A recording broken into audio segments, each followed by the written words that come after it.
Well, hello, Leslie Fletcher, NP, and injector, master injector, injector trainer, queen of traveling and instructing all over the world, by the way. I'm so excited to have nailed you down for this exciting interview on a topic you and I have been waiting to really discuss in our industry. So I would love to just introduce yourself to the audience a little bit. Where are you today? Yeah, so I am in Torrance, California, which is where we're located. I'm actually in my office at the Institute. So I have like a little office that I set aside for filming and podcasts, quiet, away from everything. And so that's where I'm at on this side.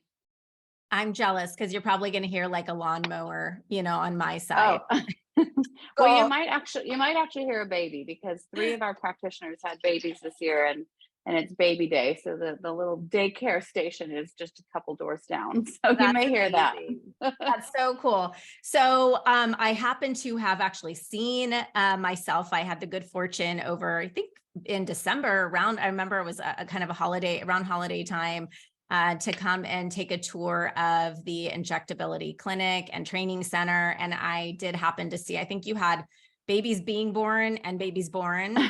Well, we didn't birth them here, but they were No, on no, their no, way. no. Yeah. Yeah. And I thought that was so cool. And, just one thing, and I think as we really dive into the conversation today, that in itself is a testament to the way that you value your team, the way that you invest in not just developing the people, you're committed to making sure that you've built a really incredible culture. And I think that Mhm. that lends itself to obviously helping you teach other practitioners how to not just inject, but also to build a business where people want to work for you and patients want to come. It's just a really incredible place. So let's talk a little bit, Leslie, about how you sort of came to be. I know people who know you obviously see you travel all over. I mean, really all over the world. But I follow you on Instagram, and I don't even know how you do it. Like, how do we keep up with Leslie? But how did you get to be this? Where is this the passion that inspired everything that you do now? Tell us a little bit about kind of how you became Leslie Fletcher to build this clinic and now the mission that you're on. Yeah. I mean, I really just like to say that I was at the right place at the right time. I got in at the ground floor of something completely new, a new field of medicine that didn't even exist when I started in 2001. But going back a little bit further, my friend that I went to nursing school with actually went to nursing school to be a plastic surgery nurse, and I was like 19, 20. I didn't even know like what that meant. But she and I had a passion for interior design and fashion and she we completed nursing school together, and then she did actually end up going into the field, and she called me and she's like, you have got to get into this field. It is perfect for us. It really is a great outlet for design and medicine, and there really isn't a lot in medicine like this. And so I checked it out and it was a perfect match for me, and I haven't looked back ever since. So it really was a great fit because I was able to kind of blend both sides of the brain, the right and left side, and put it together in a perfect marriage. So passion, I think, comes from being there from the beginning and watching how things have evolved, Mm. and over time realizing that maybe the techniques and the evolution haven't been disseminated in the best way, and so you kind of become the expert when you've been there since the beginning. But then I look back at other people that I started with. They're not all, in fact most of them aren't educators, so there has to be something else as far as like that passion for education and disseminating information and getting it out there in a way that is receivable and reproducible. Yeah, it's funny because I ask myself all the time, is aesthetic medicine an art or a science? And it's really the one part of, I think, medicine where, and one, obviously in plastic surgery, but where there, it's so, both are so incredibly important. So like from the standpoint of someone who's able to really be a great injector, I can imagine they'd have to have the visual, visionary kind of mind and the ability to Mhm. really see the art form of it. So I love that. So, the purpose really for this conversation today, this stemmed from, some series of conversations that you and I have had, is just me being an inquiring mind, and obviously some of the nuances that I've experienced in working with clients through, our work that we do at Kelsey, a lot on the business side, on the mindset of leadership and growth. And, when we work with clients, I almost have to assume that they're just really great at what they do, from a clinical standpoint, that they're investing in that independently.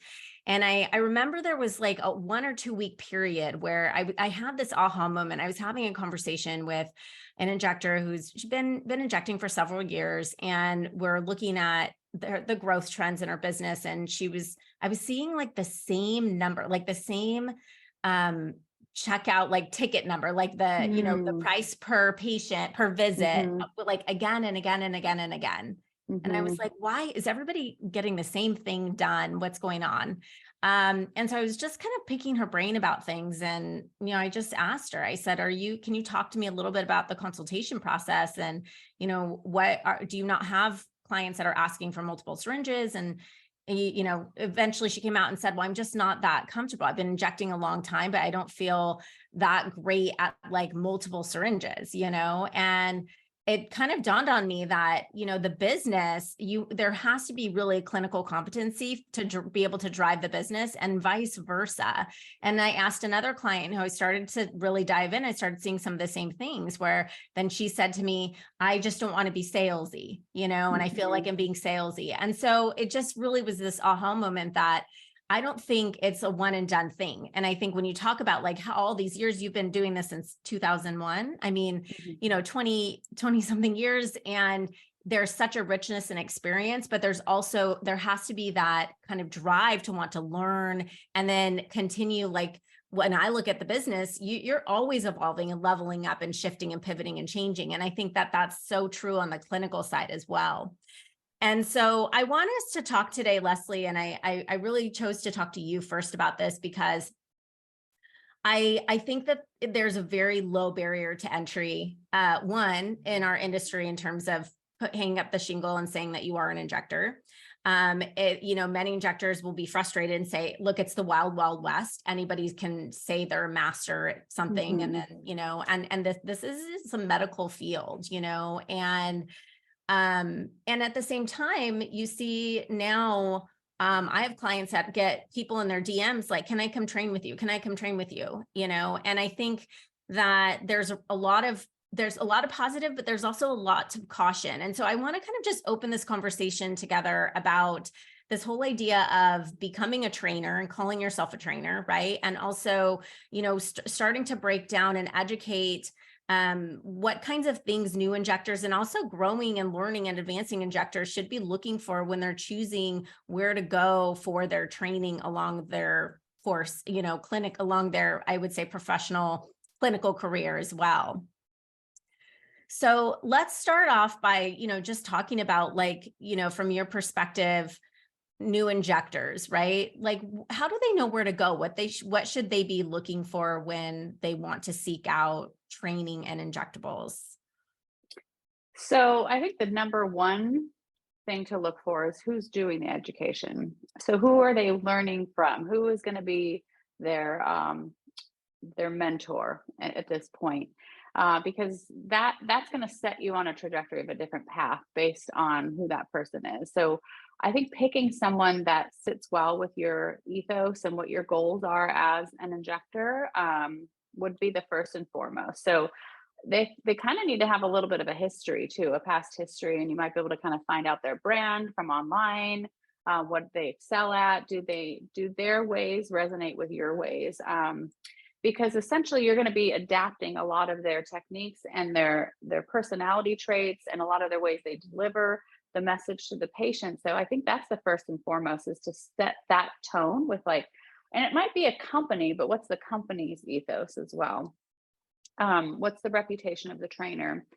What are they doing to contribute to the field? Is this a person who just wants to be famous? That's like out there, like Insta famous, and oh, I'm a trainer and I'm this and I'm that? Or do you see them at conferences? Do you see them publishing papers? Do you see them as an educationist at core, meaning that they really love to educate in all aspects of their life? Or is this something they just want to put on their Instagram handle to make their patients more excited about them, that they're a trainer? That's the first thing, I think. The next important thing is, what is the class size like? Because you'll have really well-known companies that do trainings that have a good module system, if you will, as far as their trainings go. But then when you hear feedback from people who have attended this, and I do hear this a lot, they're in a hotel room with 30 other injectors. They are sharing models. There's no consents there. Like, it's very free for all, not quite as we want it. We're not modeling best practices here. And so kind of figuring out that, like, who's the owner of the company? Are they medical? Are they more corporate? Is there, what is the timing going to be on the hands-on? What's it going to be like? Am I going to have undivided attention? Or is this going to be like, everybody do your own thing and there's some one or two instructors walking around checking on things? Is this company insured? If there was going to be an issue here, are they insured for education purposes? Meaning, if there was some sort of AE, like, who's responsible? Who's the medical director? Who are they working under? Are they injecting in the state that's legal? Like, there's a lot of that stuff that kind of brings the package. And I think reputable companies are going to be more apt to give you those answers. Are they getting CE credits for this? Is this something that has been deemed for accreditation on that form? And then a couple other things too, like, how does this company's reputation stand up in the field? Because oftentimes, they get these certificates and they think they could just go knock on the door and get a job the next day. But that company is kind of known for the type of training I just described. And if someone came looking for a job here that went to one of those trainings, I would probably discount it right away in the fact that they didn't do their research on this educational company, and they went to one of these events and didn't quite get that training that I was hoping they would get. So if you have another company, maybe that's more well-known for a more comprehensive curriculum, that's one-on-one, hands-on, small group sizes, 5 or less, and like, this is a good training, that's going to give you a better leverage when it comes to job hunting. Let's see, how many people have they trained in the past? How long have they been training for? Which is kind of unfair for the people who just started, but with this field being as dynamic as it is, and things changing so quickly and so rapidly, a lot of what I train is based on past 20-year experience. Like, I have so much of that, and I bring it to the table in the curriculum, that if I just started injecting 5 years ago, or a couple years ago, I don't think my my curriculum would be as comprehensive as it is. So I think that really comes into play, is that just kind of that experience level. Those are some things I thought of. Yeah. Well, and the other thing too, because, and I shared the story with you before, that we had a client actually who I've had on this podcast, and she told the story on the podcast, was that she went to a training, like a weekend course somewhere, and she ended up teaching it. She said it was unbelievable. And this is a brilliant woman, a lot of experience, and MD behind her name. And so I'm sure she did her homework, but it can be very deceiving. It can be. So I think you need to dig deeper into the questions. And one other question I think we should be asking is, are the classes set up in a way where we're all going to have a similar amount of experience? Because that could be very frustrating, like your client, and I've heard this before too, like, I took an advanced class and there was a beginner in there, asking how to reconstitute Botox. And so it can really distract you, derail you from a trajectory of advanced training to oh my gosh, I got to take care of this person. And so you end up kind of babysitting over here and missing out on some of those other people, and vice versa. If you have someone who is in a fundamental class or a foundations class and they're a little bit more experienced, that could be frustrating for them too. So making sure that there's a good relationship with whoever is doing the placement, there's an interview beforehand, maybe, to find out, tell me about your experience, about your practice, tell me a little bit more, and then let me find the class that best suits your needs, versus you going in and just picking from a drop down, assuming that because it says advanced, it's going to be advanced. Right. No, that's such a good point. And also, what does advanced even mean? You know, Right. And that is an arbitrary term. So maybe it really giving is. some specifics. Yeah. Um, what are like some of the red flags to look for? You know, like if I'm, and I guess, you know, this is such like there's such a spectrum here as we're talking about like training academies, you know, and some that are well known. And um, I also think there's some benefit too to like just learning other people's technique, you know, learning a few different ways, like nobody, you know, and taking what you want from it, whatever. But like, are there some red flags that like, you know, just if you see this or this happens along the process or you show up and this is going on, like this is a red flag for you? Well, unfortunately, if you show up and it's already going on, you're kind of stuck because you're already there. So you paid the money, and there's really at that point it's going to be a challenge to get out of it. But again, I think it's those questions ahead of time, like where is this class going to be held? And if it's held in a hotel, I personally feel like that is a red flag because it's not medical. You're going to be injecting in surroundings that's not going to be typical what you're going to be used to in the clinic. And then the assumption is that the reason it's in a hotel is because there's going to be so many people that we couldn't fit in a clinic, kind of a thing. So that would be another red flag. Also, what type of curriculum can I expect to leave with, to hear during the didactic and leave with? And if they tell you, oh, you know what, we just spend most of the time on hands-on because that's what's important to people. That to me is a red flag because not really. I think what is important is setting the foundation up with that evidence-based curriculum, giving them a piece of material to go home with and study, a manual, if you will. And that's the kind of stuff that actually takes a ton of time. And to me, sort of separates the great educators from the I want to be an educator. Is the ones who just kind of want to be an educator but aren't interested in running an educational institution, aren't spending the time writing, copywriting, designing curriculum, printing it off, changing it every time you teach. That's the stuff that really separates, I think. So I think that's a great question to ask, like what kind of materials am I going to leave with? And if it's, oh, we'll give you a printout, what does that printout look like? Is it like 3 pages? Is it black and white? Is it in color? Am I going to be able to read it, or the slide's going to be so small? So those enduring materials, I think, are really important. And then how long is the class? That's another red flag. If you have an advanced class or even a foundational class that's like 4 hours, that's a big red flag because there's so much to cover. And if it's limited in time to 4 hours, I think that would be a red flag for me. And then I would always like to know what portion of that is didactic and what portion is hands-on. Both are very important. But if you miss one of those pieces, I think you're missing a big piece to the entire puzzle.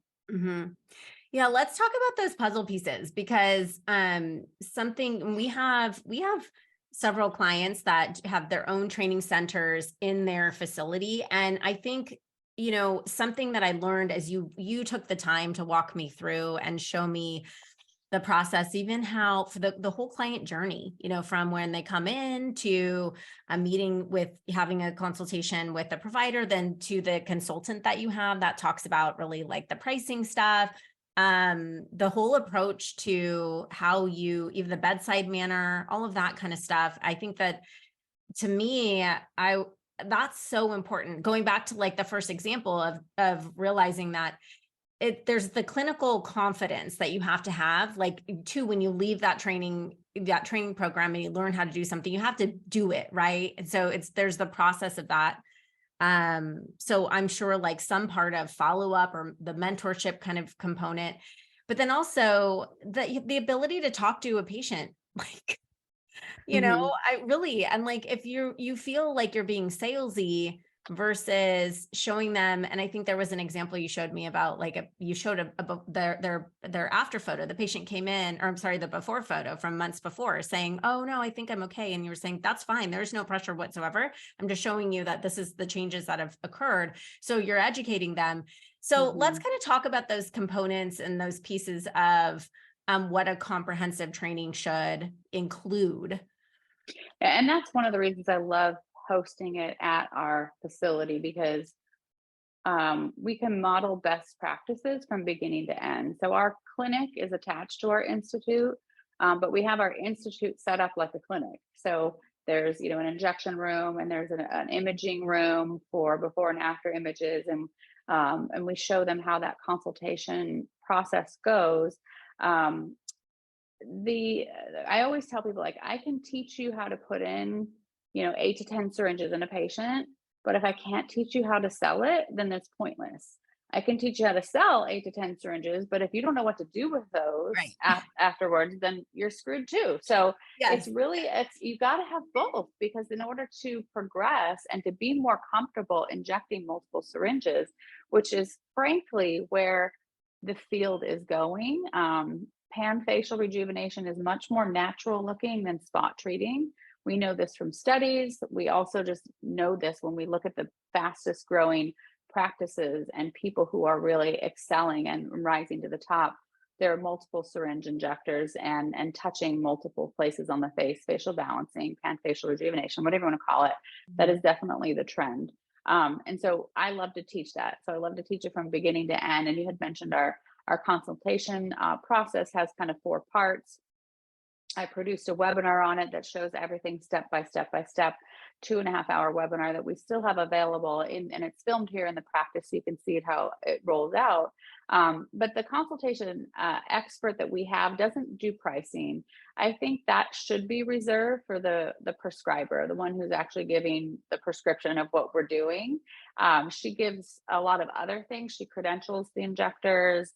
She talks about, you know, bruising and questions, real world questions. What's it going to feel like? You know, are we going to numb you? And all those kind of pre-questions, and shows before and after images of other patients in their same decade. And so she does a lot of that pre-work for us, which is making me productive, because I'm in another room injecting during that time. Right. And then they roll through my practice, or my office, my clinic room. And then that's when I sit down and write the whole plan out for them with the quote.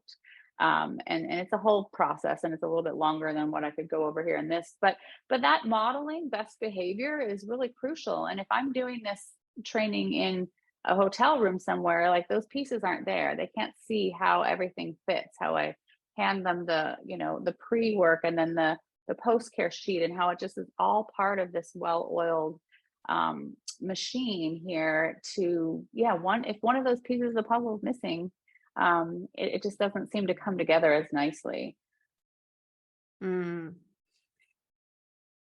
So I'm curious your thoughts on this, because, you know, the reality is there's an influx of the demand is growing everywhere, right? Our industry is going to triple, like, in the next decade. We have a lot of new nurses, and for that reason, there's this innate demand for a lot of new training programs, right? Or a lot of people who feel like, okay, well, the experienced one now, because there's a lot of newbies in the field. Is this influx of training programs, is this helping or hurting our industry? So that was a great question that you posed to me. I think it could be both. I would hope to think it's mostly good. So the statistics are, and I got this from my digital health friends at Allergan. The market growth is expected to double within 5 years, and they need 10,000 new injectors a year for the next 5 years. That's 50,000 injectors in order to cover that market growth. And yeah, so 50,000 new injectors in the next 5 years. Clinical proficiency isn't really being met until an injector is seeing 30 patients per month full time for 5 years. So doing the math, it's going to be a while before we catch up, which just means those of us who have clinical proficiency and have experience and tenure, if you will, are going to be super busy for the next 5 years, because that's what we need. We need those experienced people to keep the market growing as fast as it is, because it's only going to grow as fast as those clinical outcomes are good. If the clinical outcomes go down and we're seeing poor outcomes, it's going to stunt the growth for everybody. So that's why education is so important to me, because it matters to everybody that we're getting good outcomes, because it pushes the needle farther as far as industry growth or medical field growth. So is it helping or hurting? It depends. If you are having an educator out there that is teaching bad habits or poor habits from the beginning, not teaching evidence-based medicine, that's just setting up the next generation for poor outcomes, which is going to affect the industry as a whole. But if you can get some sort of, I know you and I had talked about maybe getting some sort of, what were we calling it? I don't even know, but just a way to vet some of these educators and making Right. sure that there's some sort of a standard Yes. on these educational companies or people educating, then that is going to just rise everything up higher. So it's a double-edged sword, I guess. I don't know how to answer that, I guess. It really depends on where you're taking your education to see if Well, it's going to help or hurt. Well, and I think, if I asked this question to 20 injectors, I'd get 20 different answers. And it's hard to separate yourself too, right? Like the reality is, because if you asked me like, oh, if there were, 20 new pop leadership academies, well, it's like, well, could care less about one more of them. You know what I mean? Mm-hmm, But mm-hmm. at the end of the day, if there's that demand, it's so interesting, because when you started to talk about the need for a 10,000 new injectors a year. Mm-hmm. Sorry, my mind is blown. That's Mm-hmm. insane. That's the need. So we will have a nursing shortage, if you will, a Yeah, medical shortage if we don't train 10,000 new injectors a year, because the way the trends are going, the demand is so high that we need people to deliver the services. yeah, And you look at how many people you can see in a day, and that's how all those statistics get put together.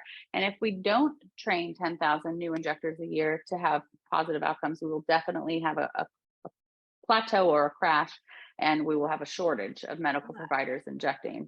Well, look, and when we say this, like, I would think that then if this was the case, every single business should be completely slammed. Like, there shouldn't be any business, med spa, injector that is not fully booked.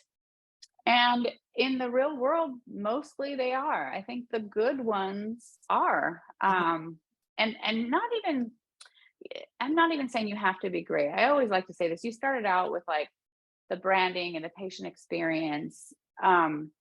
You could be a mediocre injector, mediocre, but have a beautiful patient experience and care for the patient and spend time with the patient, and you will flourish. There is no doubt, because people are craving the experience and they crave that relationship. So Mhm. it's not necessarily like, oh, you have to be a 22-year injector with patents and doing all this other stuff to be good. You just have to care for your patient and treat them kindly. Like, it's not that hard. But in the end, people, I think like, oh, I'm only going to be better if I take all of these classes and do all this stuff. And that was another point I was going to bring up, is that sometimes people actually see education as almost like it's like their stamp of approval, and they get a little bit hindered if they aren't constantly educating. They're like trapped by the notion that if they're only as good as the next class that they take, and so they're crippled and their confidence is Yeah. stunted until they can take another class on anatomy or another class on cadaver. And it's like, at some point you're going to have to trust that you know what to do and actually execute some of this stuff. You can't just keep signing up for classes. I mean, education is great and we should always sign up, but if we're finding our value in that only and never trusting ourselves and having that confidence, then it really doesn't do you any good. So there's another way to look at education. Most people are undereducated, I'll say, but there is another subset of people who are very skilled, very talented, but they continue to just don't have the confidence that they need to get to their patients and do the right thing for them. Yeah.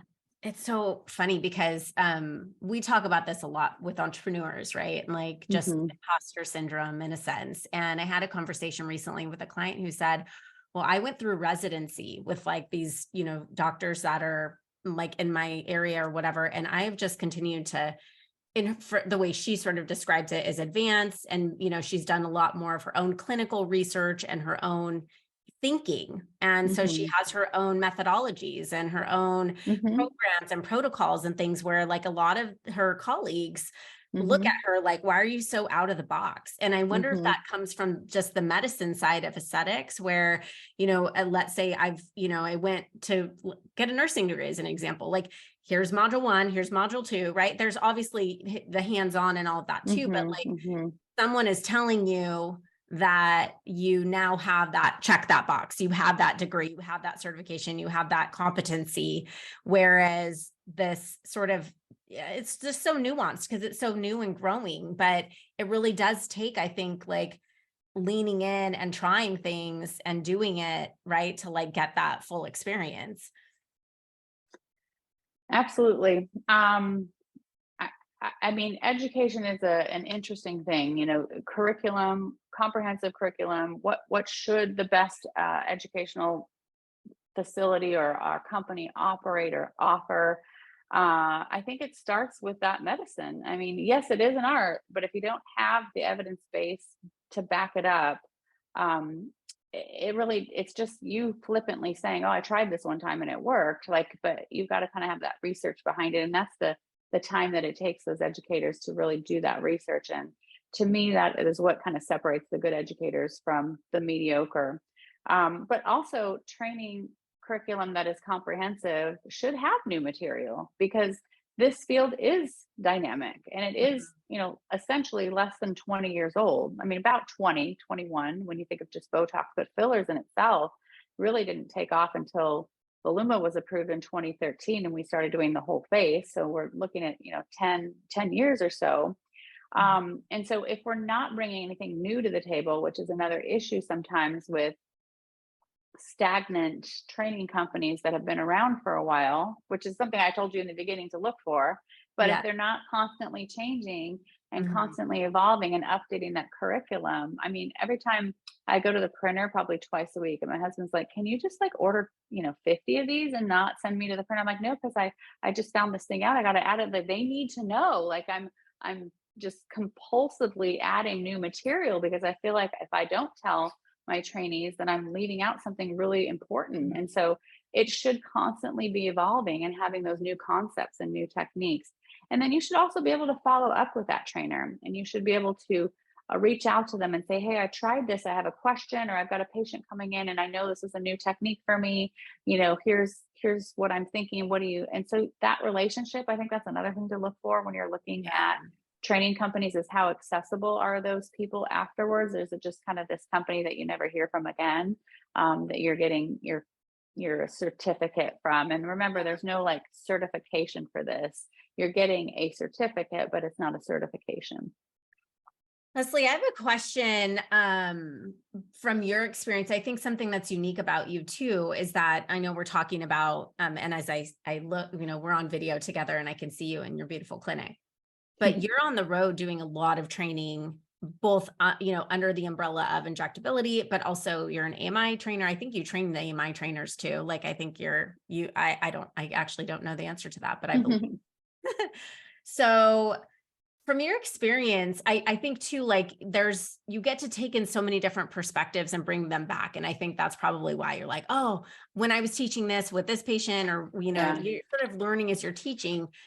I would love, I'm just curious because as we're talking about this now, this influx in need for new injectors and the proficiency. So I'm seeing this sort of like balance beam, right? Hmm. I'm curious from your perspective of training trainers all over the place, or training injectors, excuse me.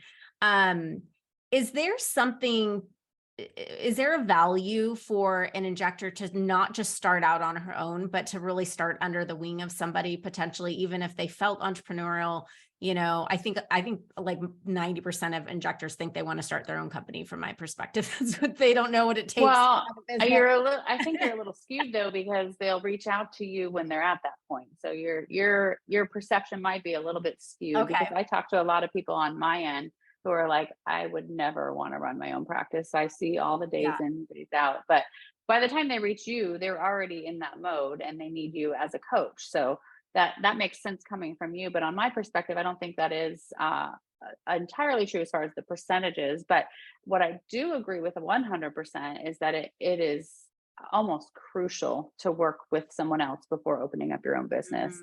I had the wonderful privilege of working for a plastic surgeon for 7 years.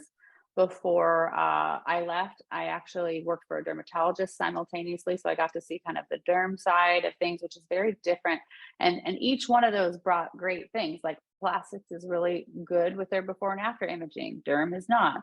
Derm is very good with using medical assistance. Plastics are not. So like I was able to kind of pull some really great things from both of those, and both offices were wonderful and giving me autonomy, but also being there if I needed questions. And then in between, I worked at a medical spa too, and got to see kind of the small business run. And so I mean, 100% that, and going into everyone else's office and seeing how things are done right and wrong, has brought together the entire package of opening up my own practice. And so you kind of need that frame of reference before you open up, to have the ideas of what you want to do to start your own brand and start your own business. So I think having that mentorship there with someone, otherwise you just kind of feel like you're injecting on an island and you never know, is this normal or is this not normal? Is there a better way to do this or Mhm. not? And you might go to a class or two and see a couple other people, but until you have that person to bounce ideas off with, and that's what's so nice about our practice. There's 5 nurse practitioners and we're always collaborating. We're like, oh, I got to show you this before and after. What do you think of this? How do you feel this? This is the technique I use. And we always have like clinical review, and that's what makes you better. Yeah. So if you don't have that, it's going to be challenging, I think, to start off from the beginning. Yeah. No, I know. I think back. That's why I picked like a group practice for my kids for their pediatricians. Cause I'm like, I don't want Hmm. someone just making their own, if like they're doubtful about something, I want them to go be able to talk to a colleague, like down the way. So, okay, I'm going to just take this one layer deeper, and I'm just curious how you would handle this situation. So, you know, one of the main challenges or fears that I hear from our clients who are looking to then scale up their business and bring in other injectors is that I'm afraid if I train them and teach them, they're going to then leave me. So if it is in fact the case that it's almost crucial for someone to go and have mentorship and learn from someone else before they start, do we need to flip that narrative? Like, should it be more that this is the way the industry is going to happen? Like your injectors are going to come work for you for a few years and then they're going to go out on their own. Or is it, you have to get that straight with that injector in the beginning when you bring them in, what's your thought about that? Yeah, I hear that all the time too. Mhm. And as a business owner myself, it is a fear. But I think one thing that you missed is make your practice so incredible they would never want to leave. Mm, That's the bottom line. I mean, if mm, you treat them with such incredible respect and give them everything they need in a relationship and in a practice, including their salary and including resources and accommodations for things that they need, scheduling and childcare, whatever it is, if you love them, make them stay just by sheer love, and the way you're treating them. I don't think you should. Well, it's another point on commission and that kind of stuff. But I think if you just treat your patient or your providers well, the chances of them leaving are less. And then give them increase in roles too, because they also leave not just because they're being not treated well, but they want growth. So if they can't have growth, then they may leave and try and find someplace else. So if you see that like entrepreneurial spirit, or you see that they're kind of getting restless in their everyday, position, then give them something new to do. Give them like a challenge. Like, okay, I want you to head this IV bar. I want you to head this, weight loss clinic that we're going to start doing, or some things that you see, or hey, I want you to start training for me now because, I'm getting so busy with trainings. And so you're getting great. And let's, move you here. And so just kind of working with what you see they're wanting to do, what they're comfortable doing. That to me is key. But at the end of the day, you can't go into an interview like that, like, oh, I'm not going to hire you if you're going to leave and start your own place. If you see red flags to begin with, like before you interview them, and sometimes, these insta famous injectors aren't the best people to have to bring onto your practice, because that tells me sometimes that they're like already on this trajectory of being their own person or their own business. So if this is something that's really important to you, I would actually look at hiring people with less experience and less social media presence and groom them in the practice, and just really bring them into the family and hope that this becomes something that they just won't ever leave. But the reality is more than likely one or two of them will, and that's okay. I just told you the statistics, we're doubling the market within 5 years. There's going to be more business for everybody. And if they are wanting to leave and start their own place and you're not allowing them, they're not going to be happy there anyway. So what good is that? Yeah, no, I love that answer. I mean, that warms my heart. I like to think I lead my business that way, but I too I went through a big, long period of time, I should say, where I really took it personally when it didn't work out, I when mean, who wouldn't? Like, if you didn't take it personal, it would be, it would be a mention of your character. Like, I definitely take it personal when people would want to leave. I would take it personal, but you have to look at the whole picture. So the whole picture is that, family sometimes supersedes, or they're moving, or there's things that they need that you're not able to offer, or, and that's okay. But yeah, of course we hold them so close to our heart that's the trouble of being such a close family, is like, oh gosh, what if this were to happen? Yeah. It sounded like you had an opinion on commission that you wanted to share. I don't use commission for any of our medical providers. I feel like it is against the law. It's actually against the law. And I don't think it's ethical. I don't ever want a provider to choose a treatment plan based on how much money they're going to make. I want them to make that decision based on what the patient needs. Do I compensate my injectors well? I do. We're in a very affluent field, if you will. We do, make good income here, and they deserve to be paid well. They're very well educated and they are incredible providers. But I don't incentivize based on a number of syringes or units. I just don't think that's fair to the patient. Yeah, there was a trend, like for a while I was noticing, just in my small, little cohort of clients, where the really great, I was seeing like the practices that were, I would say, growing more sustainably, that were retaining people, were not commissioning, actually not commissioning their providers. And it was just something I noticed, that I think when you have people that are coming for, to your point, the entire work environment, the culture, place they can bring the baby on Fridays. I mean, right. Things like that. Right. I talk a lot about, like, I think we underestimate really great people who want like players, like they can go make money anywhere. Right. And so they want a growth plan. They want to work for a great boss. They want to show up and feel fulfilled in the work they do. And so I think those are all important pieces. So I just wanted to kind of get your opinion about that. I mean, imagine, and this is why it's against the law, if your cardiologist was incentivized by how many medications he gave you, that wouldn't be a fair treatment plan, because he's getting paid more based on how many medications, and do you really need those medications? Yeah. So if we really want to re-medicalize aesthetics, which is something I'm completely passionate about, I feel like people see it as hair and nails and they don't see it as medicine.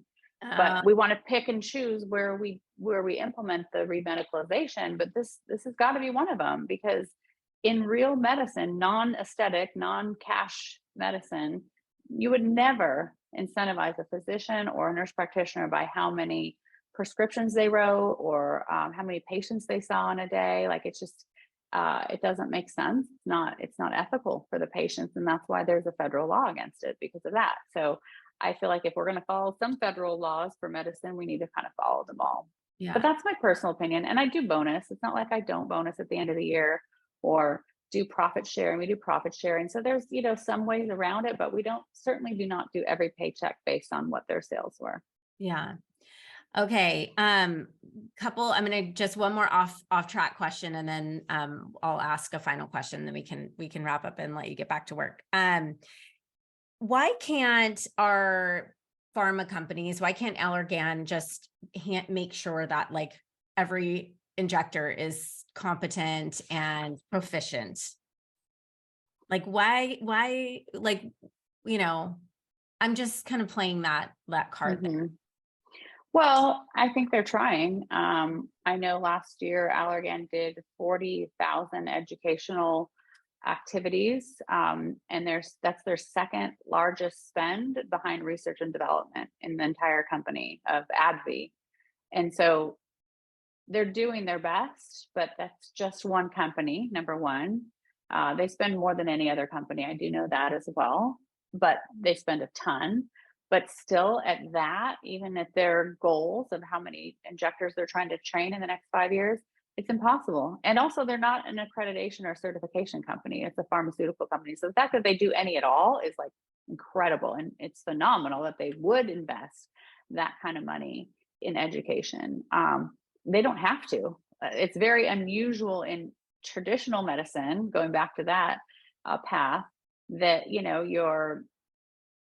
your diabetes medication pharma rep is going to have a class where you can teach people how to educate their patients on how to use this, pod or whatever. Like it just doesn't happen. You kind of just have to learn on the job.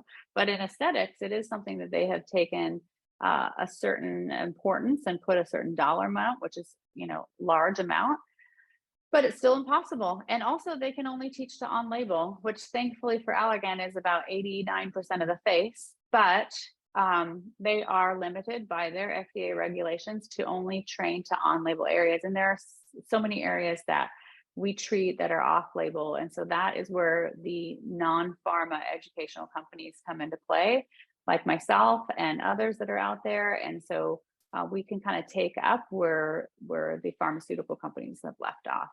Yeah. Well, and the lived experience of treating patients and running a business. I mean, obviously. Yeah. I mean, they try. They have a business development track. They've got, your AMIs, which are hands-on in clinic, but it's still, there's just a limit to how many of those and how much money is spent and how much time is spent and how many injectors they have. Yeah.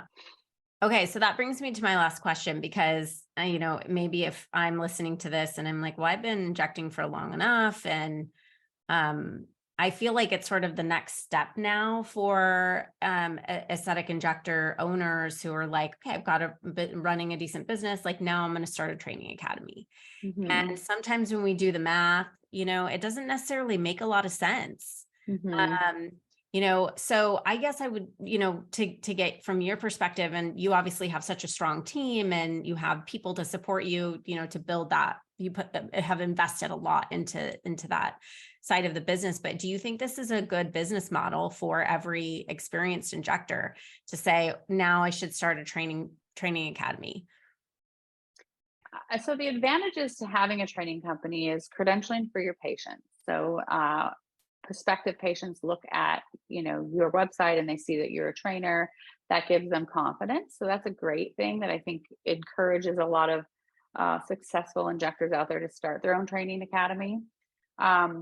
But when you look at the revenue with both businesses, it's definitely more lucrative to stay in the practice injecting. Mm-hmm. If you run a very successful practice. If you have time off during the week where you're not booked and you could be doing something else, then, then you have two businesses that you run. Mm-hmm. But not everybody is a good trainer. That's the other really big piece of this puzzle. Just because you're a good injector and you have a lot of experience doesn't mean you know how to work with different personality types and you know how to impart confidence to people. And that's the thing that people forget. Not only do you need to be a public speaker, which a lot of people aren't, because you need a lecture, you need to give some sort of didactic portion, but you need to deal with multiple different personalities and turn on a dime based on what that personality is bringing to you, and figure out what each person needs to leave that training feeling like it was money well spent. And that's going to be different for every single person in your class. Mhm. And you need to be on 24/7 because those questions come. Like, I don't even take breaks during these things. I can't check my phone. I go dark. I tell the office I'm dark. I'm training. Like, my focus is there. Right. So it's a different type of personality that is an educator, and it's not even like an educator like a teacher would be. It's a mentor too, and yeah, I don't know that it's the best business model for everybody, but certainly for those who have some of those gifts, I mean, it's a wonderful blessing too to be able to be on both sides of this coin and really experience both sides of the business. Mhm. I love that. Well, and I think that's the point right here. What you and I are trying to put together and work on is a set of standards, a set of, way to evaluate and know that, look, if I invest my money into learning, I'm going to get what I'm paying for. I know Hmm. that there's going to be, you know, an ROI for me on this, Hmm. and I'm not going to bump into some of these red flags. So, yes, this is our call to action, I will say. So, Hmm. that is sort of my, end of my questions for you, Leslie. Is there anything else you think we missed or that you would want to just sort of say as like a final word, around this topic or other? Yeah, I actually was just kind of looking through my notes. I just want to make sure I mentioned, I don't know that I did, how important talking about in the didactic portion, anatomy and AEs. So a lot of trainings won't go into that. It's kind of its own training in itself, but I think it's important to work that into the curriculum that you're delivering. So when you're teaching a Botox class, make sure that you cover like what could happen if you don't do this, will happen, this could happen. And then how do you correct this? You need to do that. So there's like this little treatment pathway. Um, and and that also takes experience because you have to have lived through it, but also research and kind of making sure that you have the tools at your disposal to talk through complications with your prospective trainees. And anatomy, of course, can't be overstated, but those are things to look for in your classes that you're looking for. Awesome. Thank you for that. What an exciting time. It is. It really. I just feel so blessed to be in this field because it's so exciting. Yeah. And you're not worn out after all that travel, all the travel. I'm totally worn out. I am, but I sleep really well, and I have a really great supportive family and team that lifts me up and that does a lot of stuff for me. That makes it all possible. But yeah, it is. It's pretty exhausting for sure, Yeah. but it's exhilarating. I'm just completely exhilarated every time I do an educational training.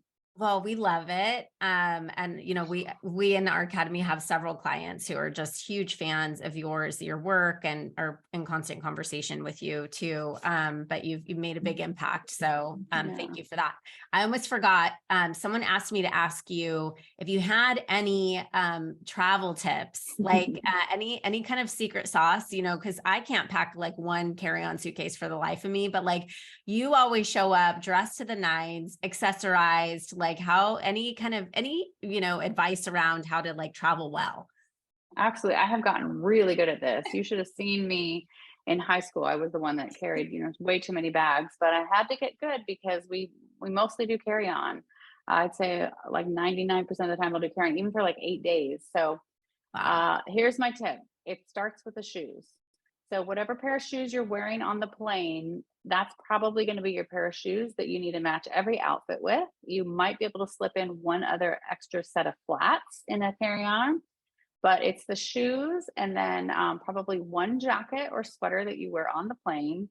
And I have to put medical supplies in there too. Like, I have to Oh travel my. with my medical supplies. So it's that plus my clothes.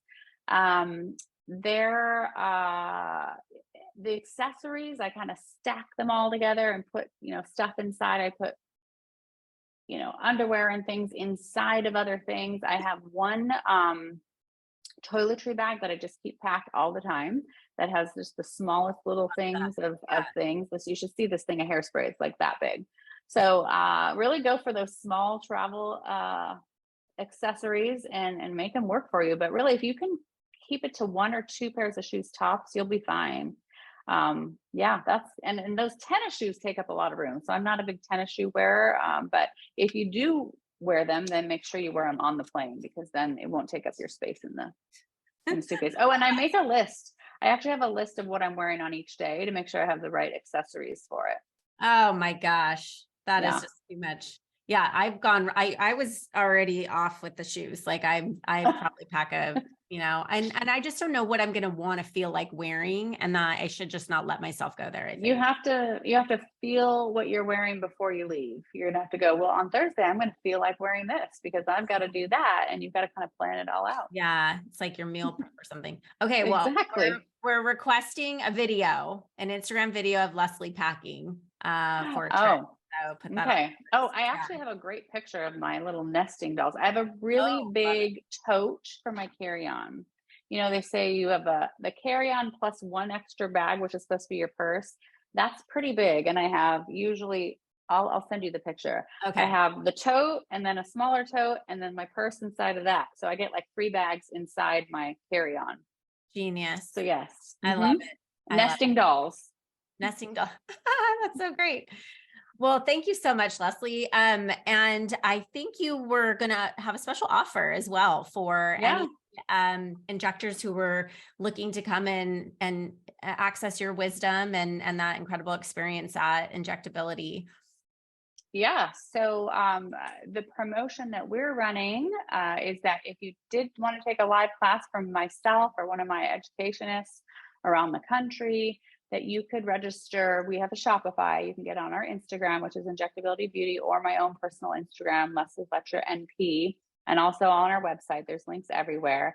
And then you can kind of hover over each class that we're doing. It gives you a description, and then you click on it to purchase, and then you can add the code 200 off for a live training.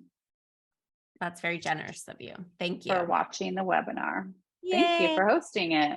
Yeah, no, of course. So this is wonderful. So I will add all of that info into the show notes and on our end, so that everybody has access to that. And thanks again, Leslie. It's been such a pleasure chatting with you, and I look forward to continuing this conversation and building some real support and tools and structure for injectors who are looking to get the right kind of training, and hopefully everybody pops in and sees you as well. So thanks so much. Sounds good. Well, thank you right. for hosting.